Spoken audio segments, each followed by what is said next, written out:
بسم اللہ الرحمن الرحیم۔ آج ہم انشاءاللہ غسل سے متعلق کچھ احکام پڑھیں گے، چونکہ ہمارے ابھی طہارت کا ہی باب چل رہا ہے۔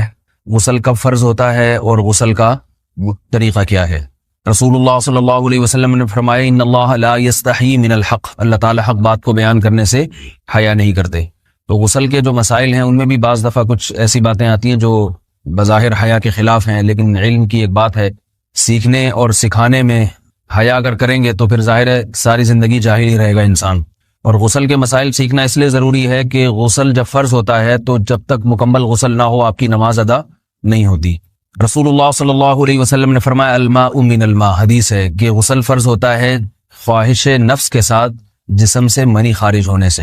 مرد پہ غسل کب فرض ہوگا؟ جب اس کے جسم سے شہوت کے ساتھ منی خارج ہو۔ منی بالکل سفید رنگ کی چیز ہے، ایک ہوتی ہے مزی۔ شہوت پیدا ہونے سے اگر کسی کے مرد یا عورت کے صرف رطوبت خارج ہونا شروع ہو گئی، اس سے غسل فرض نہیں ہوتا۔ جب تک مکمل شہوت پوری نہیں ہو جاتی اور مادہ منویہ خارج نہیں ہو جاتا، چاہے احتلام کی صورت میں ہو یا کسی بھی طرح سے ہو۔ مردوں کے ساتھ چونکہ یہ بہت زیادہ ہوتا ہے نائٹ فال کی صورت میں، مردوں پر غسل کی یہ صورت بہت زیادہ فرض ہوتی ہے۔ جیسے ہی بلوغت ہوتی ہے تو احتلام شروع ہو جاتا ہے، ہفتے میں 1 دفعہ 2 دفعہ 3 دفعہ، بعض نوجوانوں کو روزانہ بھی 2 دفعہ ہوتا ہے، جبکہ خواتین میں یہ والے غسل کی صورت بہت ہی کم ہوتی ہے کہ ان کو نائٹ فال ہو یا اس طرح سے غسل فرض ہو۔ ہزاروں میں کسی ایک عورت کے ساتھ ایسا ہوتا ہے۔ ایک صورت تو یہ ہے غسل فرض ہونے کی۔ دوسری صورت کیا ہے کہ جب انسان اپنی زوجہ کے ساتھ ملاپ کرے اور انٹرکورس ہو جائے، چاہے اس صورت میں ڈسچارج دونوں میں سے کوئی ہو یا نہ ہو، لیکن دونوں پہ غسل فرض ہو جائے گا، مرد پہ بھی اور عورت پہ بھی۔ یہ تو مردوں کے غسل کے فرض ہونے کا ہے۔ مردوں کے غسل میں ایک چیز یہ بھی ہے کہ اگر آپ نے رات کو نیند کی اور صبح آپ اٹھے اور آپ نے کپڑوں پہ نشان دیکھا، اب آپ کو یہ پتہ نہیں چل رہا کہ یہ منی کا نشان ہے یا مزی کا ہے، تو بھی آپ پر غسل کرنا فرض ہے۔ یہی سمجھا جائے گا کہ یہ آپ خواب میں ڈسچارج ہوئے ہیں۔ عورت پر جو غسل فرض ہوتا ہے ایک اور صورت میں ہوتا ہے کہ جب خواتین کو ایام آنا بند ہو جاتے ہیں، حیض یا نفاس سے جب پاک ہو جائیں، تو بھی ان پہ غسل فرض ہے۔ یہ تو غسل کی فرضیت سے متعلق احکام تھے۔ کچھ چیزیں ایسی ہیں جن میں غسل سنت ہے، فرض نہیں ہے۔ جمعہ کے دن غسل کرنا رسول اللہ صلی اللہ علیہ وسلم نے بہت زیادہ تاکید کی ہے۔ سنت کی 2 قسمیں ہیں، سنت مؤکدہ اور سنت غیر مؤکدہ۔ مؤکدہ وہ ہوتی ہیں کہ جن کو چھوڑنے کا اگر کوئی معمول بنا لے تو گناہ کا خطرہ ہے، اور ایسا شخص قابل ملامت ہے، اسے شریعت ملامت کرتی ہے، برا بھلا کہتی ہے۔ تو غسل سنت مؤکدہ ہے ہفتے میں 1 مرتبہ، چاہے جمعے کے دن ہو یا کسی بھی دن ہو۔ جو مسلمان ہفتے میں 1 دفعہ بھی نہیں نہاتا، وہ کتنا ہی نیٹ کلین ہو، مگر شریعت کی نظر میں وہ قابل ملامت ہے، اسے تانے دینے چاہیے کہ شرم نہیں آتی، ہو مسلمان مگر رہتے ہو بھنگیوں اور چماروں کی طرح۔ ملامت تو اسی کو کہتے ہیں نا۔ اس کی دلیل رسول اللہ صلی اللہ علیہ وسلم نے فرمایا، صحیح حدیث ہے، حق علی کل مسلم ان یغتسل کل اسبوع مرۃ، کہ ہر مسلمان پر لازم ہے کہ وہ ہفتے میں کم از کم 1 مرتبہ غسل کرے۔ ہر مسلمان پر لازم ہے، چاہے اس پہ غسل فرض نہ بھی ہے۔ اور کس دن بہتر ہے؟ جمعہ کے دن۔ نبی صلی اللہ علیہ وسلم نے حکم دیا ہے کہ جمعے کے دن غسل کیا جائے۔ امام احمد ابن حنبل کا مذہب یہ ہے کہ جمعے کے دن غسل کرنا واجب ہے، صرف سنت نہیں ہے بلکہ واجب ہے، لیکن جمہور کا مذہب یہ ہے کہ سنت عمل ہے۔ غیر مسلم جب اسلام قبول کرتا ہے تو اس وقت بھی اس کے لیے غسل کرنا سنت ہے۔ جب ہم مردے کو نہلاتے ہیں تو جو مردے کو نہلائے اس کے لیے بھی خود غسل کرنا افضل ہے، سنت عمل ہے۔ عید کے دن غسل کرنا سنت عمل ہے۔ تو یہ وہ تمام مواقع ہیں جن میں غسل کرنا رسول اللہ صلی اللہ علیہ وسلم کی سنت ہے۔ غسل کا طریقہ کیا ہے؟ غسل میں 3 چیزیں فرض ہیں، منہ بھر کے قلی کرنا، ناک میں پانی ڈالنا کہ ناک کی جو نرم جگہ ہے یہ اچھی طرح تر ہو جائے، اور پورے جسم پہ 1 مرتبہ پانی بہا دینا کہ جسم میں بال کے برابر جگہ بھی خشک نہ رہے۔ یہ تو ہے فرض، یعنی یہ کام کسی نے کسی بھی طرح سے کر لیا تو غسل ادا ہو جائے گا، چاہے اس کی نیت غسل کی تھی یا نہیں تھی۔ کوئی آدمی چلتا ہوا جا رہا ہے، پھسل کے تالاب میں گر گیا، پورے غوطے کھا کے باہر نکلا، قلی کر لے اور ناک میں پانی ڈال لے تو غسل اس کا ادا ہو جائے گا۔ البتہ چونکہ نیت نہیں تھی لہذا غسل کا ثواب نہیں ملے گا، ثواب نیت کے بغیر نہیں ملتا انسان۔ دلائل اس کے الگ موضوع ہے کہ اس کی دلیل کیا ہے کہ بغیر نیت کے بھی غسل ہو جاتا ہے، لیکن میں نے بتایا دلائل کا سیشن نہیں ہے، اس میں پھر بات لمبی ہو جائے گی۔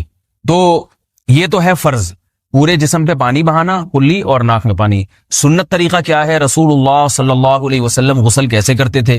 سنت طریقہ جس پہ جو اختیار کرنا چاہیے، وہ طریقہ یہ ہے کہ جب آپ غسل کے لیے بیٹھیں تو سب سے پہلے وہ جگہ دھوئیں جہاں نجاست اور ناپاکی لگی ہوئی ہے.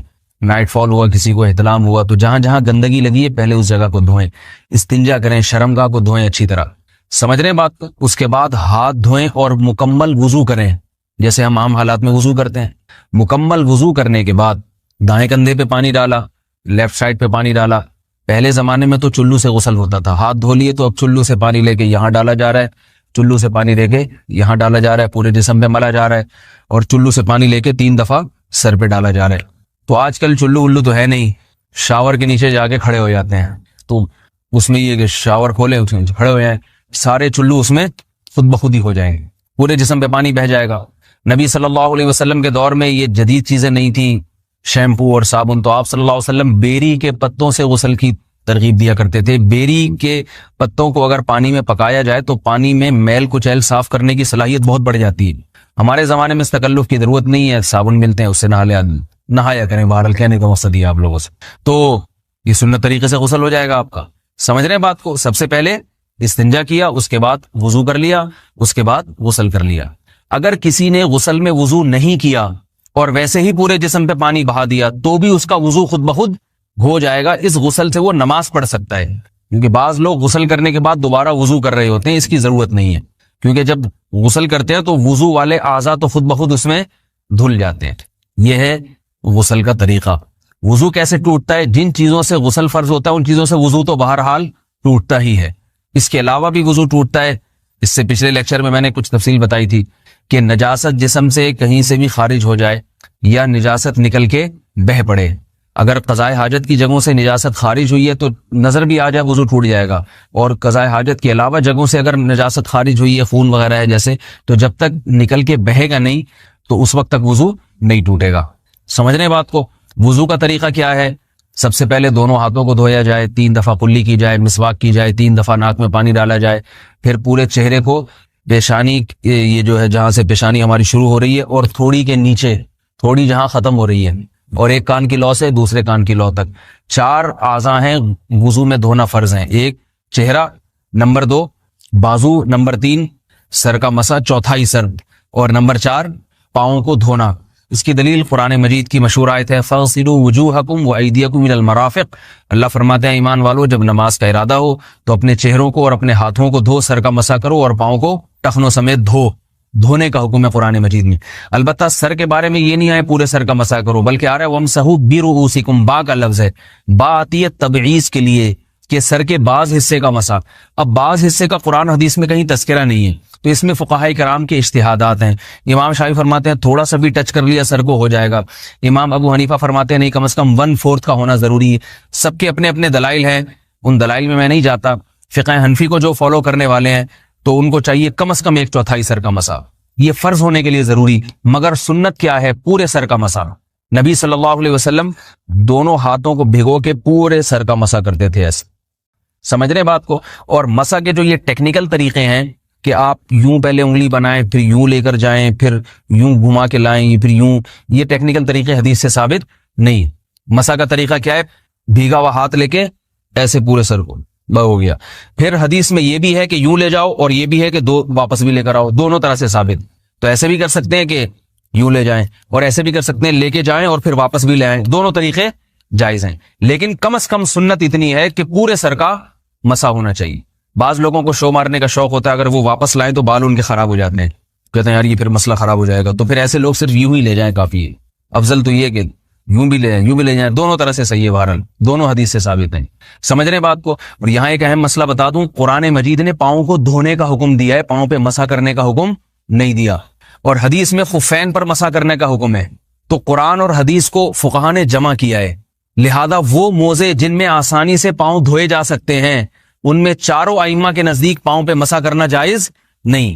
سعودی عرب میں جو بعض سلفی حضرات اور یہاں ہمارے ہاں بھی اہل حدیث حضرات نے عام موزوں پر بھی جو مسا کی ایک روایت ڈال دی ہے, اسلاف میں, تابعین, تبع تابعین میں اور چاروں ائمہ کے مذاہب میں اس کا ثبوت نہیں ملتا. اگر اسلاف میں کوئی قائل بھی ہے تو ایک شاذ قول, اکا دکا قول ملتا ہے, ورنہ یہ ائمہ اربعہ کے مذہب کے خلاف ہے. اور جو احادیث جو نقل ہوتی ہیں صحیح سند کے ساتھ ان کے بھی خلاف اور قرآن کی آیت کے بھی خلاف ہے. اس لیے کسی نے عام ساکس پہ اگر مسا کر لیا، جو عام طور پہ آفس پہن کے جاتے ہیں لوگ، وہ اس میں تو پاؤں، آپ اگر ساکس کو پانی کے نیچے رکھیں پورا پاؤں دھل جائے گا آرام سے. تو وہاں کیا ہو رہا ہے کہ قرآن مجید کے حکم کی مخالفت لازم آ رہی ہے، آپ پاؤں دھو نہیں رہے. تو اس لیے ہم یہ سمجھتے ہیں کہ اس صورت میں نماز ادا نہیں ہوگی. سعودی عرب میں بعض سلفی حضرات نماز پڑھاتے ہیں، وہ ایسے ہی کرتے ہیں کہ عام ساکس پہ مسا کر کے نماز پڑھا لیتے ہیں. تو فتویٰ اسی پر ہے کہ ان کی اگر کسی کو یقین ہے کہ اس نے عام ساکس پہ مسا کر کے نماز پڑھائی ہے تو اس کے پیچھے نماز ادا نہیں ہوگی، کیونکہ قرآن کے مطابق اس کا وضو ہوا ہی نہیں ہے. صدیوں تک کوئی بھی اس قول کا قائل نہیں رہا ہے کہ عام ساکس پہ بھی مسا ہو جاتا ہے. یہ ابن تیمیہ رحمہ اللہ تعالیٰ 7ویں صدی میں اس کے قائل تھے، اور تابعین میں اکا دکا قول ملتے ہیں اس کے، لیکن شاذ قول ہیں، مرجوح قول ہیں جن پر امت نے فتویٰ نہیں دیا. اور اب سعودی عرب میں بعض سلفی حضرات اس کے قائل ہیں. ہمارے ہاں اہل حدیث حضرات بھی چونکہ اکثر سعودی عرب کے سلفی حضرات ہی کو فالو کرتے ہیں، تو انہوں نے بھی وہیں سے یہ فتویٰ لیا ہے. لیکن ائمہ اربعہ کے مذہب میں اور دلائل کے لحاظ سے دیکھا جائے تو یہ مذہب کمزور ہے. قرآن نے پاؤں کو دھونے کا حکم دیا، آپ دھوئیں گے پاؤں جب تک دھونا ممکن ہے. چمڑے کے موزے ہیں، ان کو دھونا ممکن نہیں ہے اتارے بغیر، لہذا ان موزوں کے اوپر مسا ہو جائے گا. تو اس سے قرآن پر بھی عمل ہو جائے گا اور حدیث پر بھی عمل ہو جائے گا. اس لیے ائمہ اربعہ نے جو قرآن و حدیث کو سمجھ کے جو فیصلہ کیا ہے اس پہ چلنا ہمارے لیے زیادہ مفید ہے بنسبت آج کل کے جو علماء ہیں ان کی اپنی ذاتی آراء پر. اس لیے یہ بھی ایک وضو سے متعلق اہم مسئلہ تھا.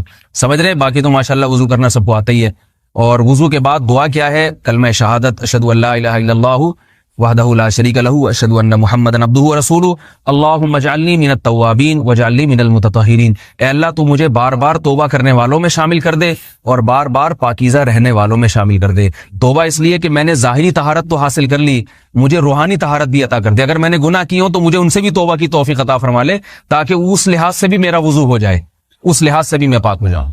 سبحانک اللہم و بحمدک، نشہد ان لا الہ الا انت، نستغفرک و نتوب الیک.